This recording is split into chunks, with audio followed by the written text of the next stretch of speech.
Naiintriga man ang marami sa tila kakulangan ng ingay sa kanilang laban, naniniwala pa din si sports analyst Attorney Ed Tolentino na matutuloy ang world title fight sa pagitan ni defending champion Lucas Matthysse ng Argentina at Filipino boxing icon Manny Pacquiao.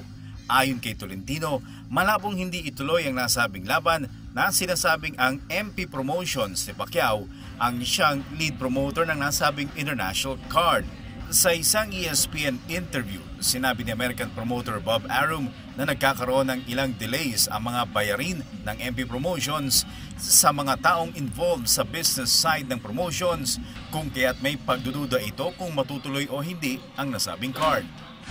Alam mo, sabi nila, I hope it's the calm before the storm and not the scam before the storm.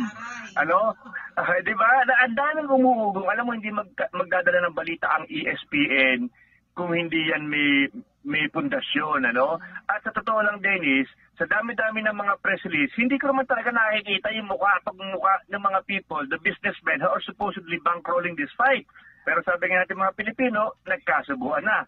Ano? And I think this fight will push through. Even Oscar De La Hoya is guaranteeing it dahil kahiyaan blues na. Samantala, inaasahan ni Tolentino ang isang explosive fight sa pagitan ni Pacquiao at Matthysse.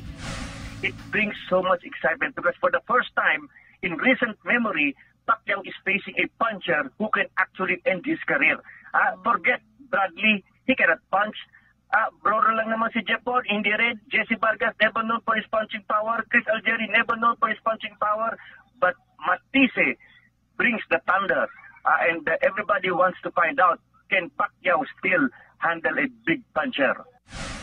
Ang 12-round WBA World Welterweight title fight sa pagitan ni Pacquiao at Matthysse ay gaganapin July 15 sa Kuala Lumpur, Malaysia. Para sa PTV Sports, Dennis Principe.